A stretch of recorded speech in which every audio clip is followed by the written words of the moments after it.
Hi everyone, Anthony Morganti here. Yesterday I received this email from Tommy. In it, he's asking me, I don't understand the difference in using masks versus adjustment layers. I see them as basically the same thing. Can you explain the difference? Well, yes I can. In this video, not only am I going to explain the difference between masks and adjustment layers, I'm going to talk about different layers one uses in Photoshop and how one uses masks with those layers.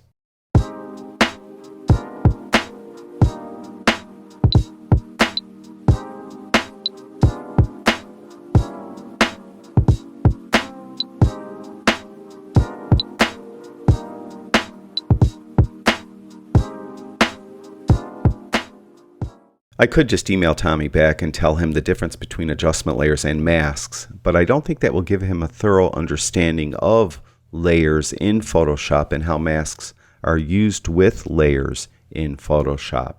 So in this video, I'm going to talk about three of the more common types of layers that one will find in Photoshop and how you use masks with those layers. We're going to start out with the most common type of layer that is found in Photoshop, an image layer. And you can see it's a picture, right? Picture of a bumblebee. Now, often you'll hear this referred to as a pixel layer. So if you're ever in a Photoshop class and the teacher's calling this a pixel layer, it's the same thing as an image layer. It's often called a pixel layer because if I zoom in by hitting Command plus on my Mac several times, Control plus on a PC, you can zoom right into the pixels. So it's often called a pixel layer. Now, one thing about image layers, what you do to them, sometimes you can't undo. It's destructive. So if you, let's say, resize them or you add a filter to it and then you save it as an image file or something and then you reopen it up into Photoshop, you won't be able to go back and undo what you did or readjust what you did. For example, let's say I want to resize this. I hit Command T on my Mac to bring up the transform tool. It's Control T on a PC.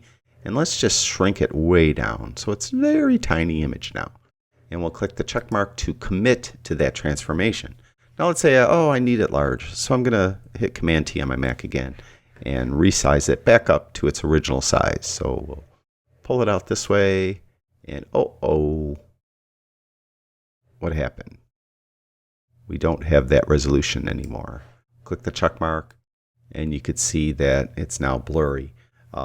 Now, of course, I do have a history panel. I could go to the history panel and I could go back in steps and undo what I just did. But the point here is that if I save this, even as a Photoshop file, a PSD file, when it was really small, and then reopened it, that history is gone. I can't undo it. I can't get this resolution back. And the same thing goes when you apply a filter to it. For example, let's say I want to sharpen this. I go up to filter and I go down to sharpen and let's do an unsharp mask. And let's just make it ridiculously high. So there's before and there's after. We'll click OK. Now I save this as a PSD file and then the next day I reopen it and I say, oh wow, I applied way too much sharpening to this. I need to readjust it. So we'll go up to filter and we'll go down to sharpen and we'll go to unsharp mask and you'll see it just built upon the original sharpening. And I can't undo that previous sharpening at all. It just can't be done. That's where image layers can be destructive. Now, because I didn't close this down, I do have history steps. I can now go back and get the original image back. There's another type of layer, though, that you could use where it will allow you to readjust things. That is called a smart object layer. You could convert any image layer into a smart object layer. There's a few different ways to do it. The way I typically do it is I just right-click right on the layer and I go down to Convert to Smart Object. Now, it looks exactly the same. Really, that hasn't changed. The only thing you'll notice that is different, if you look at the Layers panel in the lower right-hand corner of the thumbnail, there's this little square, and if you hover over it, it says it's a Smart Object thumbnail. This is now a smart object. Now it has kind of a memory. It remembers what you did to it. Let's transform this. Let's hit Command T on my Mac again and go and make it super small again. And commit to that transformation by hitting the check mark.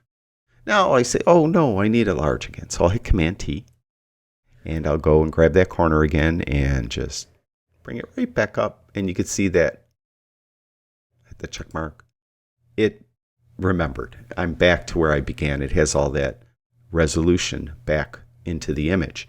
Now let's say I want to sharpen it. So I'm going to get that unsharp mask again. We'll go to Filter, down to Sharpen, then over to Unsharp Mask. Now let's make it ridiculously high again. Okay, there's before and there's after, and we'll click OK. Now you'll notice this looks a little different. We look at the layers panel, we have the original Smart Object layer. Then below that we have a mask. And the mask says Smart Filters, and below that it says Unsharp Mask. I just applied a smart filter to this. Whenever you apply a filter to a smart object, that filter is now called a smart filter, and you're able to readjust things. To do that, all you need to do is double click on the name of the filter. In this case, it was Unsharp Mask. It will let you or bring you back to right where you left off, and I could dial this back.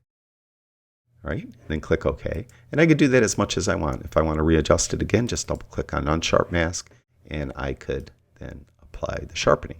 Now I'm going to leave it ridiculously high for a moment. All right? Just so you can better see it in the video. We'll click OK. Now, the Smart Filter came with a mask. What's the mask do? The mask allows you to apply, in this case, the Unsharp Mask to a very specific part of the image. Let's say I only want this adjustment on the bumblebee's head. I don't want it on its back or on its side or thorax and abdomen, all those parts of the bumblebee. I just want it on the bee's head. Well, what I can do is I could click on this mask, and then because it's a white mask, wherever I paint in black, I'll be removing the adjustment from that area. So get a brush. You paint with a brush. Get a brush.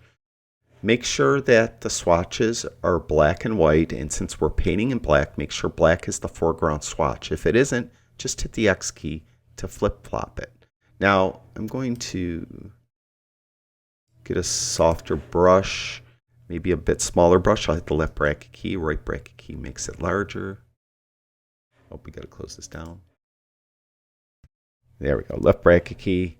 And now I'm painting in black. You'll see I'm removing the sharpening from everywhere but the bee's head. And I could remove it from everywhere else too. I'll get the right bracket key, come in here and just remove it from everywhere but the bee's head.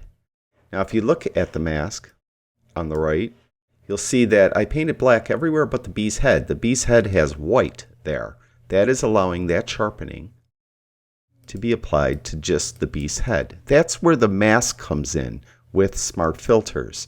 You could apply the filter exactly where you want it using the mask.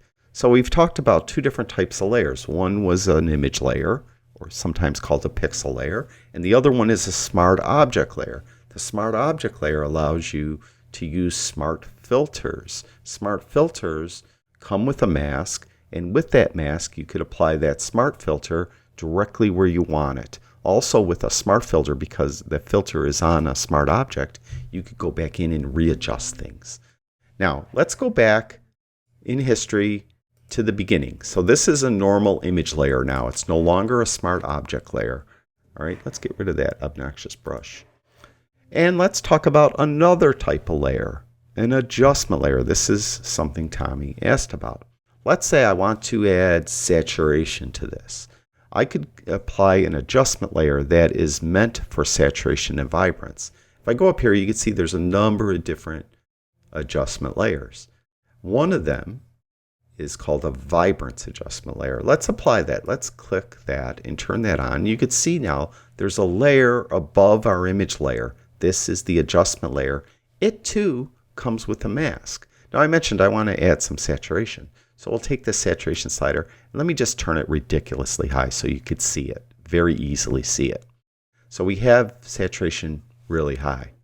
So that adjustment layer affects every single layer below it. It happened to have just one layer below it, but it affects every single layer below it. So it's adding saturation to the layers below it. comes with a mask. Again, with the mask, I could use it to just apply this saturation where I want it applied. Let's say I only want it on the B. So I'll click on the mask, hit the B key, not to be confused with the bumblebee, the B key for the brush, and then I only want it on the B, so I need to remove it from everywhere else. So we'll paint everywhere around the B. And you can see as I paint, it's taking away the saturation that I applied from everywhere else except the B. All right, hopefully I did a decent job. Now, I'll turn it off. There's before saturation, there's after saturation. You can see only the B is getting the saturation. That's where the mask comes in.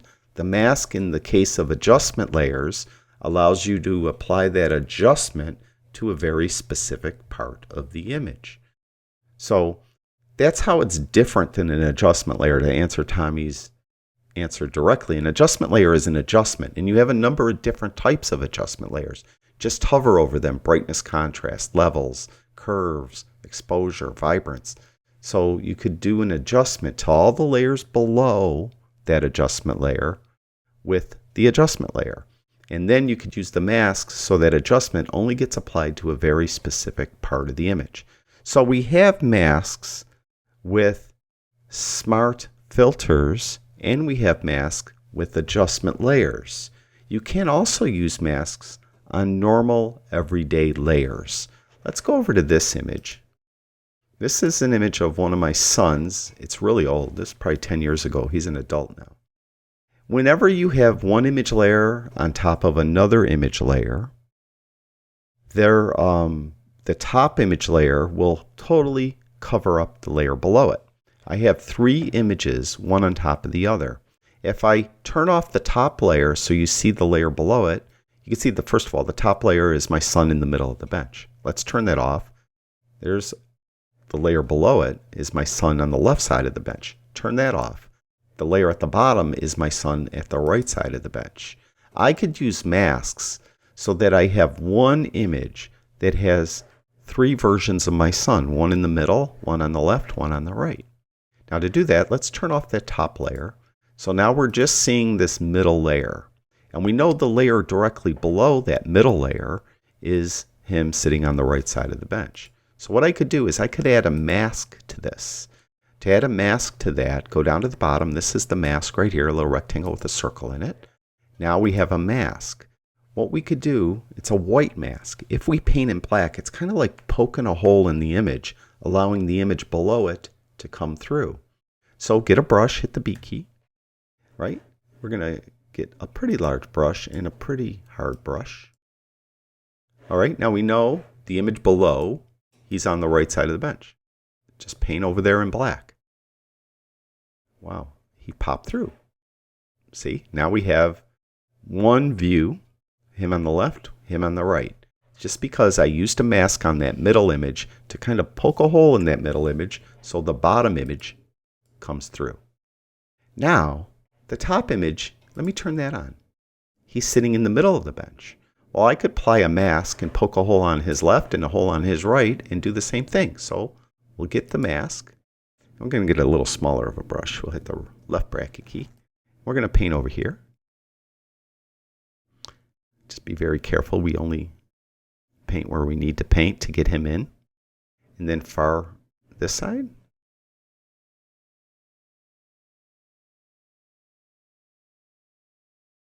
Oops, I went too far. What happens if you go too far? Well, just paint in white. So we'll hit the X key to flip-flop, and you can see I wiped out part of his arm over here. Just paint in white to bring it back.